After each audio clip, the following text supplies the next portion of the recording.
ಚಿತ್ರದುರ್ಗದಲ್ಲಿ ನಡೆದ ಬಸ್ ದುರಂತಕ್ಕೆ ಬಿಜೆಪಿ ರಾಜ್ಯಾಧ್ಯಕ್ಷ ವಿಜೇಂದ್ರ ಸಂತಾಪ ಸೂಚಿಸಿದ್ದಾರೆ. ಚಿತ್ರದುರ್ಗದಲ್ಲಿ ನಡೆದಿರುವಂತಹ ಘಟನೆ ದೊಡ್ಡ ದುರಂತ. ಮೃತರ ಆತ್ಮಕ್ಕೆ ಶಾಂತಿ ಸಿಗಲಿ, ಮೃತರ ಕುಟುಂಬಕ್ಕೆ ದೇವರು ದುಃಖ ಭರಿಸುವ ಶಕ್ತಿ ಕೊಡಲಿ, ಗಾಯಾಳುಗಳಿಗೆ ರಾಜ್ಯ ಸರ್ಕಾರ ಚಿಕಿತ್ಸೆ ಕೊಡಿಸುವುದರ ಜೊತೆಗೆ ಇಂತಹ ಘಟನೆಗಳು ಮುಂದೆ ಸಂಭವಿಸಬಾರದು. ಹಾಗಾಗಿ ಸರ್ಕಾರ ಸಂಪೂರ್ಣ ತನಿಖೆ ನಡೆಸಬೇಕು ಅಂತ ಬೆಂಗಳೂರಿನಲ್ಲಿ ಬಿವೈ ವಿಜೇಂದ್ರ ಹೇಳಿಕೆ ಕೊಟ್ಟಿದ್ದಾರೆ. ಚಿತ್ರದುರ್ಗ ಸಮೀಪ ಬಸ್ ದುರಂತದಲ್ಲಿ 10ಕ್ಕೂ ಹೆಚ್ಚು ಜನ ಹಸುನಿಗಿರ್ತಕ್ಕಂಥದ್ದು ಬಹಳ ದೊಡ್ಡ ದುರಂತ ಆಗಿರುವುದು. ನಾನು ಭಗವಂತನ ಪ್ರಾರ್ಥನೆ ಮಾಡುತ್ತೇನೆ, ಯಾರು ಮರಣ ಹೊಂದಿದ್ದಾರೆ ಭಗವಂತಕ್ಕಂಥ ಶಕ್ತಿ ಕುಟುಂಬದ ವರ್ಗದವರಿಗೆ ದಯಪಾಲಿಸಲಿ. ಮತ್ತೆ ರಾಜ್ಯ ಸರ್ಕಾರವು ಕೂಡ ಯಾರು ಉಳಿದಂತ ವ್ಯಕ್ತಿಗಳೇನಿದ್ದಾರೆ ಅವರಿಗೆ ಸರಿಯಾದ ರೀತಿ ಒಂದು ಚಿಕಿತ್ಸೆ ಕೊಡುವಂತ ನಿಟ್ಟಿನಲ್ಲಿ ಜಿಲ್ಲಾಡಳಿತ ಗಮನಿಸಬೇಕು ಅಂತ ಈಗ ರಾಜ್ಯ ಸರ್ಕಾರ ಸಹಜವಾಗಿ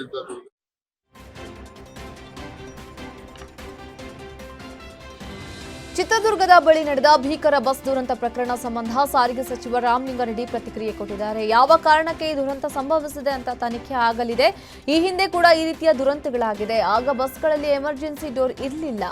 ಈಗ ಎಲ್ಲಾ ಬಸ್ಗೂ ಎಮರ್ಜೆನ್ಸಿ ಡೋರ್ ಇಡಲಾಗಿದೆ ಅಂತ ಬೆಂಗಳೂರಿನಲ್ಲಿ ಸಚಿವ ರಾಮಲಿಂಗಾರೆಡ್ಡಿ ಹೇಳಿದರು. ಬಸ್ ದುರಂತ ಇದು ಸೀ ಬರ್ಡ್ ಅಂತ ಒಂದು ಬಸ್ಸು, ಲಕ್ಸುರಿ ಬಸ್ಸು. ಅದು ಗೋಕರ್ಣಕ್ಕೆ ಹೋಗ್ತಾ ಇದ್ದಂಥ ಸಂದರ್ಭದಲ್ಲಿ ಹಿರಿಯೂರು ಚಿತ್ರದುರ್ಗ ಜಿಲ್ಲೆ ಹತ್ರ ಬರುತ್ತೆ. ಅಲ್ಲಿ ಆಪೋಸಿಟ್ಟು ಲಾರಿ ಬರ್ತಾ ಇದೆ. ಲಾರಿ ಯೂಶಲ್ ಆಗಿ ಹೈವೇಸಲ್ಲಿ ಕನಿಷ್ಠ 10 ಅಡಿ ಮೀಡಿಯನ್ ಇದ್ದೇ ಇರುತ್ತೆ. ಮೀಡಿಯನ್ ದಾಟಿ ಬಂದು ಬಸ್ಗೆ ಹೊಡೆದಿದೆ. ಅದು ರ್ಯಾಶ್ ಡ್ರೈವಿಂಗ್ ಇರಬೇಕು ಅಥವಾ ನಿದ್ರೆ ಇರಬೇಕು, ಎರಡರಲ್ಲೊಂದು. ಅದಕ್ಕೆ ನಮ್ಮ ಕಮಿಷನರು ಯೋಗೇಶು, ಅಡಿಷನಲ್ ಕಮಿಷನರು ಓಂಕಾರೇಶ್ವರವರು ಇಬ್ಬರು ಬೆಳಿಗ್ಗೆನೇ ಹೋಗ್ತೀನಿ ಅಂದರೆ ಈಗ ತಲುಪಿರ್ಬೋದು. ತಲುಪಿದ ಮೇಲೆ ಯಾವ ಕಾರಣಕ್ಕೆ ಬಸ್ಸು ಅಲ್ಲಿ ಬೆಂಕಿ ಹತ್ಕೊಳ್ತು ಅನ್ನೋದು ಗೊತ್ತಾಗುತ್ತೆ. ಹೊಡೆದಾಗ ಏನಾಗಿರುತ್ತೆ, ಬೆಳಿಗ್ಗೆ ಮಾಹಿತಿ ಪ್ರಕಾರ 11 ಅಂತ ಇತ್ತು. ಡೀಸೆಲ್ ಟ್ಯಾಂಕ್ಗೆ ಹೊಡೆದಾಗ ಸಹಜವಾಗಿ ಬೆಂಕಿ ಹತ್ತಿರ್ಬೋದು. ಆದರೂ ಕೂಡ ಅಲ್ಲಿ ಹೋದ್ಮೇಲೆ ಗೊತ್ತಾಗುತ್ತೆ. ಆಮೇಲೆ ನಾವಂತೂ ನಮ್ಮ ಇಲಾಖೆ ಒಂದು ಬಸ್ ದುರಂತ ಆಯ್ತಲ್ಲ, ಅದಾದಮೇಲೆ ಭಾಳ ಸ್ಟ್ರಿಕ್ಟಾಗಿ ಬಸ್ಸಲ್ಲಿ ಸ್ಫೋಟಕ ವಸ್ತುಗಳಿರ್ಬೋದು ಅಥವಾ ಅವರ ಯಾರು ಪ್ರಯಾಣಿಕರು ಇರ್ತಾರೆ ಅವ್ರ ಲಗೇಜ್ ಬಿಟ್ಟು ಬೇರೆ ಯಾವುದು ಕೂಡ ಹಾಕಬಾರ್ದು ಅಂತ ಭಾಳ ಕಟ್ಟುನಿಟ್ಟಾಗಿ ಎಲ್ಲ ಮಾಡ್ತಾಯಿದ್ದೀವಿ. ಹಿಂದೆ ಒಂದು ದುರಂತ ಆಗಿತ್ತು, ನಿಮ್ಗೆ ಜ್ಞಾಪಕ ಇರಬೇಕು. 2013 ನಾನು ಇದೇ ಇಲಾಖೆ ಮಂತ್ರಿ ಆಗಿದ್ದಾಗ ಜಬಾಲ್ ಟ್ರಾವೆಲ್ಸು ಇದ್ರ ಹತ್ರ ಚಿತ್ರದುರ್ಗ ಬಸ್ ದುರಂತಕ್ಕೆ ಡಿಸಿಎಂ ಡಿಕೆ ಶಿವಕುಮಾರ್ ಸಂತಾಪ ಸೂಚಿಸಿದ್ದು, ಮೃತ ಕುಟುಂಬಸ್ಥರಿಗೆ ದೇವರು ದುಃಖ ಭರಿಸುವ ಶಕ್ತಿ ಕೊಡಲಿ, ಜಿಲ್ಲಾಡಳಿತದ ಜೊತೆಗೆ ಪರಿಹಾರ ನೀಡೋ ಬಗ್ಗೆ ಚರ್ಚೆ ಮಾಡ್ತೀವಿ ಅಂತ ಬೆಂಗಳೂರಿನಲ್ಲಿ ಡಿಸಿಎಂ ಡಿಕೆ ಶಿವಕುಮಾರ್ ಹೇಳಿಕೆ ಕೊಟ್ಟಿದ್ದಾರೆ.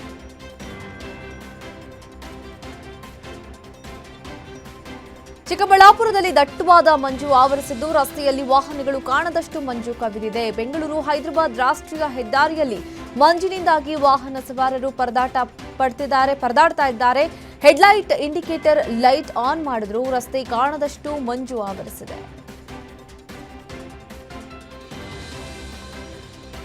ಚಿಕ್ಕಮಗಳೂರು ಜಿಲ್ಲೆ ಕಡೂರು ತಾಲೂಕಿನ ಬಾಸೂರು ಕಾವಲ್ನ ಕೃಷ್ಣ ಮೃಗಗಳ ಮೀಸಲು ಸಂರಕ್ಷಿತ ಪ್ರದೇಶದ ಪಕ್ಕದ ಗದ್ದೆಯಲ್ಲಿ 3 ಕೃಷ್ಣ ಮೃಗಗಳ ಹತ್ಯೆ ಪ್ರಕರಣ ನಡೆದಿತ್ತು. ಮಂಗಳವಾರ 3 ಕೃಷ್ಣ ಮೃಗಗಳ ಗುಂಡು ಹೊಡೆದು ಹತ್ಯೆ ಮಾಡಲಾಗಿತ್ತು. ಈ ಬೆನ್ನಲ್ಲೇ ಅಂದೇ ರಾತ್ರಿ ಅಧಿಕಾರಿಗಳ ಜೊತೆ ಸಚಿವ ಈಶ್ವರ್ ಖಂಡ್ರೆ ವಿಡಿಯೋ ಸಂವಾದ ನಡೆಸಿದ್ರು.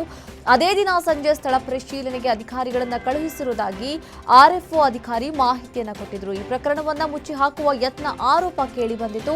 ಈ ಘಟನೆಯನ್ನ ಗಂಭೀರವಾಗಿ ಪರಿಗಣಿಸಿರುವ ಸರ್ಕಾರ ಈ ಹಿನ್ನೆಲೆಯಲ್ಲಿ 7 ದಿನಗಳ ಒಳಗೆ ವರದಿ ನೀಡುವಂತೆ ಅರಣ್ಯ ಸಚಿವ ಈಶ್ವರ್ ಖಂಡ್ರೆ ಅಧಿಕಾರಿಗಳಿಗೆ ಸೂಚನೆ ಕೊಟ್ಟಿದ್ದಾರೆ.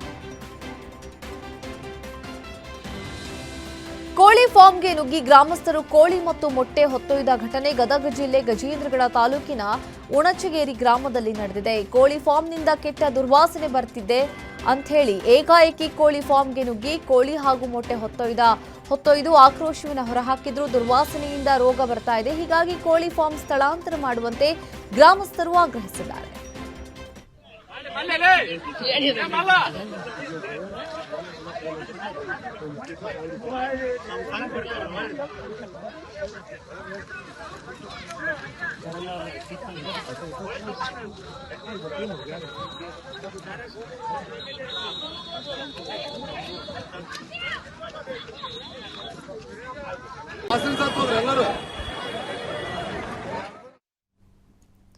ನಟ ದರ್ಶನ್ ಪತ್ನಿಗೆ ಅಶ್ಲೀಲವಾಗಿ ಕಮೆಂಟ್ ಮಾಡಿದವರಿಗೆ ಈಗ ನಡುಕ ಶುರುವಾಗಿದೆ.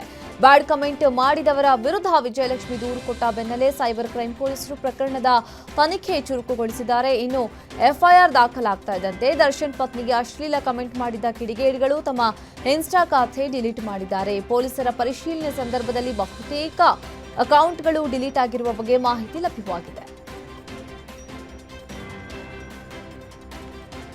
ಅಭಿನಯ ಚಕ್ರವರ್ತಿ ಕಿಚ್ಚ ಸುದೀಪ್ ಅಭಿನಯದ ಮಾರ್ಕ್ ಸಿನಿಮಾ ರಾಜ್ಯಾದ್ಯಂತ ಬಿಡುಗಡೆಯಾಗಿದ್ದು, ಮಲೆನಾಡು ಜಿಲ್ಲೆ ಶಿವಮೊಗ್ಗದಲ್ಲಿ ಕೂಡ ಮಾರ್ಕ್ ಸಿನಿಮಾ ಅದ್ದೂರಿಯಾಗಿ ತೆರೆ ಕಂಡಿದೆ. ನಗರದ ಮಲ್ಲಿಕಾರ್ಜುನ್ ಟಾಕೀಸ್ ಹಾಗೂ ಭಾರತ್ ಸಿನಿಮಾಸ್ನಲ್ಲಿ ಬೆಳಗ್ಗೆ 6:30ಕ್ಕೆ ತೆರೆ ಕಂಡ ಮಾರ್ಕ್ ಸಿನಿಮಾ ಭಾರತ್ ಸಿನಿಮಾಸ್ 1ರಲ್ಲೇ ಇಂದು 10ಕ್ಕೂ ಹೆಚ್ಚು ಪ್ರದರ್ಶನಗೊಳಿಸಲಾಗಿದೆ. ಥಿಯೇಟರ್ ಮುಂದೆ ಕಿಚ್ಚ ಸುದೀಪ್ ಕಟೌಟ್ಸ್ ಮತ್ತು ಫ್ಲೆಕ್ಸ್ಗಳು ರಾರಾಜಿಸ್ತಾ ಇದ್ದು, ತೆರೆ ಮೇಲೆ ಸುದೀಪ್ ಬರ್ತಾ ಇದ್ದಂತೆ ಕುಣಿದು ಕುಪ್ಪಳಿಸಿದ ಅಭಿಮಾನಿಗಳು ಸ್ಕ್ರೀನ್ ಮುಂದೆಯೇ ಕಿಚ್ಚನ ಫೋಟೋ ಇರುವ ಬಾವುಟ ಹಿಡಿದು ಪೇಪರ್ ಬ್ಲಾಸ್ಟ್ ಸಿಡಿಸಿ ಸಂಭ್ರಮಿಸಿದರು.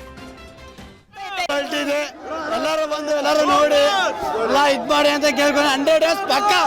ಯಾರು ಹೇಳಿದ್ದು ನಮ್ಮ ಬಾಸ್ಗೆ ಕ್ರೇಜ್ ಇಲ್ಲ ಅಂತ? ಕ್ರೇಜ್ ಕಾ ಬಾಪ್ ನಮ್ಮ ಬಾಸು ಕಿಚ್ಚ ಬಾಸ್ಗೆ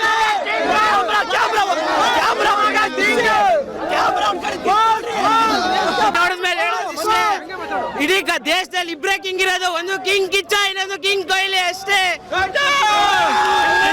ಸೂಪರ್ ಡೈಲಾಗ್ ಅದು ಕಂಡ್ರೆ ಮೂವಿ ಮಾತ್ರ ಬಾಸ್ ನೆಕ್ಸ್ಟ್ ಲೆವೆಲ್. ಕಮ್ಮಡಿ ಅಂತಾರಲ್ಲ ಲಾಸ್ಟ್ಗೆ ಜೈ ಕಿಚ್ಚ ಬಾಸ್ ಮಸ್ತ್ ಐತೆ, ಯಾವನು ಮಾತಾಡಂಗಿಲ್ಲ ಕರ್ನಾಟಕದಲ್ಲಿ ಕಿಂಗ್. ಅಭಿನಯ ಚಕ್ರವರ್ತಿ ಕಿಚ್ಚ ಸುದೀಪಿಗೆ ಕನ್ನಡದಲ್ಲಿ ಸಿನಿಮಾ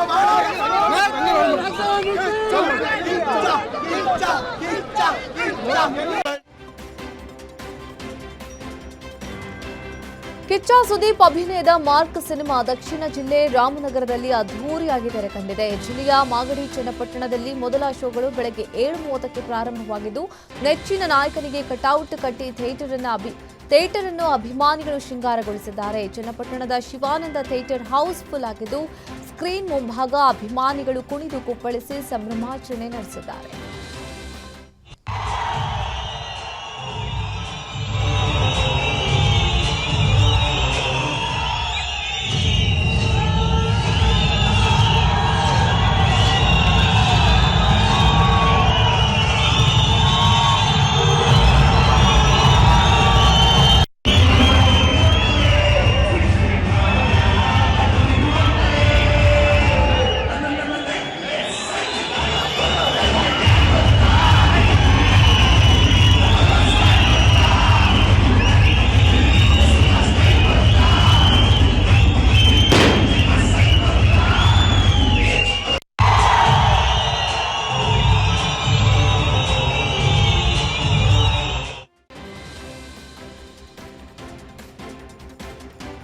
ಚಿತ್ರದುರ್ಗದ ಬಳಿ ಬಸ್ ದುರಂತ ವಿಚಾರಕ್ಕೆ ಶಾಸಕ ಬಸನಗೌಡ ಪಾಟೀಲ್ ಯತ್ನಾಳ್ ಪ್ರತಿಕ್ರಿಯಿಸಿದ್ದಾರೆ. ಈ ದುರಂತ ಬಹಳ ದುಃಖ ತಂದಿದೆ.